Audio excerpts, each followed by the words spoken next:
दोस्तों, अगर समय यात्रा संभव है तो हमने अब तक एक भी समय यात्री से मुलाकात क्यों नहीं की? और अगर हमने किसी से मुलाकात की हो तो हमें कैसे पता चलेगा कि वह नकली तो नहीं थे? 1998 में एक व्यक्ति जिसका नाम जॉन टीटर था, भविष्य से आया था, या ऐसा उसने कहा था। उसके अनुसार उसके समय में जनरल इलेक्ट्रिक ने 1998 में समय यात्रा की खोज कर ली थी। उसने अपना समय यात्रा यंत्र भी बड़ी विस्तार से दिखाया और बताया। फिर टीटर तेजी से गायब हो गया, जैसे कि उसने उतनी ही तेजी से दिखा दिया था। क्या उसने अपना उद्देश्य पूरा किया, या क्या वह सच में था?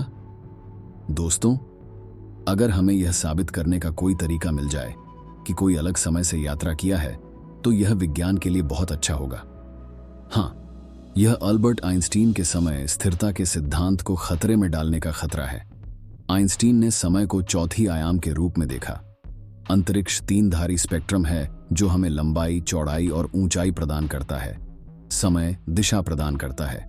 मिलकर यह एक अंतरिक्ष समय अनुबंध बनता है और इस पर गुरुत्वाकर्षण का असर पड़ सकता है। आइंस्टीन के समय स्थिरता के सिद्धांत के अनुसार गुरुत्वाकर्षण एक अंतरिक्ष समय में कर्व है, और तकनीक से, क्योंकि अंतरिक्ष और समय एक है, गुरुत्वाकर्षण समय को भी मोड़ सकता है, साथ ही अंतरिक्ष को भी। लेकिन आपको कुछ बड़ा चाहिए होगा, कुछ बहुत बड़ा, ताकि समय के गति में कुछ परिवर्तन महसूस हो। समय में यात्रा का दूसरा तरीका है तेजी से घूमना। जितना अधिक आप प्रकाश की तेजी के करीब पहुंचते हैं, उतना ही धीरे समय आपके लिए बीतेगा। दोस्तों, अगर आप किसी ऐसी ट्रेन के यात्री हैं जो प्रकाश की तेजी के 99% तक पहुंच सकती है, तो ट्रेन पर बिताया गया समय स्टेशन पर लौटने तक 223 साल बीत जाएंगे। यह आपको भविष्य में ले जाने वाला एक समय यात्री बना देगा। टीटर ने दावा किया कि यह छोटा सा यंत्र है जो किसी भी दिशा में समय यात्रा को संभव बनाता है, जिसे उन्होंने C204 कहा। इसने उसे 2 माइक्रो सिंगुलैरिटीज के साथ गुरुत्वाकर्षण को मैनिपुलेट करने की अनुमति दी। इसके अलावा इसमें गुरुत्वाकर्षण सेंसर भी थे जो यंत्र और समय यात्री को स्थिर स्थान में बंधने में मदद करते थे। दोस्तों, टीटर ने इस यंत्र को एक कार में लगा रखा था, जैसे पुराने अच्छे समय यात्रा वाला डेलोरियन करता था, लेकिन यह उसे सिर्फ उसके समय से 60 साल तक ले जा सकता था। यह साबित करना कि कोई सच में समय यात्री है, समय यात्रा से भी मुश्किल हो सकता है। समय यात्री भविष्य के बारे में भविष्यवाणियां कर सकते हैं, अपनी भविष्य वस्तु दिखा सकते हैं, या अपनी कहानी को समर्थन देने के लिए कुछ जेनेटिक टेस्ट भी करवा सकते हैं। दोस्तों, शायद समय यात्रा की संभावना को साबित करने का सबसे अच्छा तरीका यह होगा कि वह आपको अपने अगले अनुभव में साथ ले जाएं। बेशक समय यात्रा की संभावना को साबित करने के और भी आसान तरीके हो सकते हैं। 2009 में प्रसिद्ध भौतिकी शास्त्रज्ञ स्टीफन हॉकिंग ने एक पार्टी दी। यह कोई आम पार्टी नहीं थी, बल्कि इसमें केवल भविष्य के समय यात्रियों को बुलाया गया था।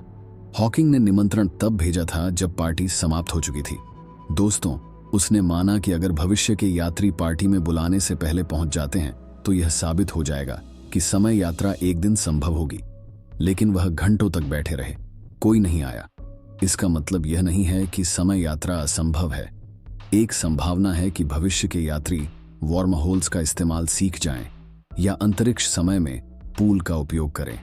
हमने ऐसी कोई चीज अब तक नहीं देखी, लेकिन समन्वय के सिद्धांत ने इसके होने का अनुमान लगाया है। वॉर्म होल्स के साथ समस्या यह है कि वो सूक्ष्म होते हैं और जल्दी गिर जाते हैं, जिससे कोई मानव यात्री उनसे गुजर नहीं सकता। लेकिन शायद किसी ने हॉकिंग की पार्टी में शामिल नहीं होने का निर्णय इसलिए लिया क्योंकि समय यात्रा इतनी सीमित नहीं होती। शायद भविष्य के मेहमान देर से पहुंचे थे, लेकिन पार्टी के लिए। दोस्तों, या शायद समय में लौटना समय यात्रियों के लिए सख्त माना गया है, क्योंकि अगर वे ऐसा करते हैं तो वे अपनी समय रेखा को पूरी तरह बदल सकते हैं। शायद वो बस हमारे ऊपर से किसी भी दूर भविष्य से किसी बीमारी को फैलाने का खतरा नहीं लेना चाहते हैं, या शायद समय यात्रा के बारे में जानकारी इतनी उच्च गुप्त है कि उसे कुछ ही लोगों को बताया जा सकता है। शायद समय में लौटना असल में संभव नहीं है। शायद समय सिर्फ आगे बढ़ सकता है और कभी भी पीछे नहीं जा सकता।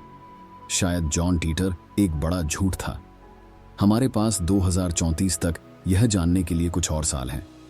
दोस्तों, एक तरह से हमारे जीवन में हमारे साथ ही समय यात्रियां हैं।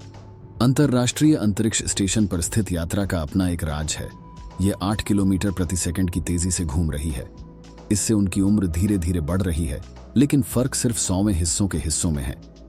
लेकिन अगर आप सुन रहे हैं तो आपको स्टीफन हॉकिंग द्वारा आयोजित एक समय यात्रियों के लिए रिसेप्शन में बुलाया गया है।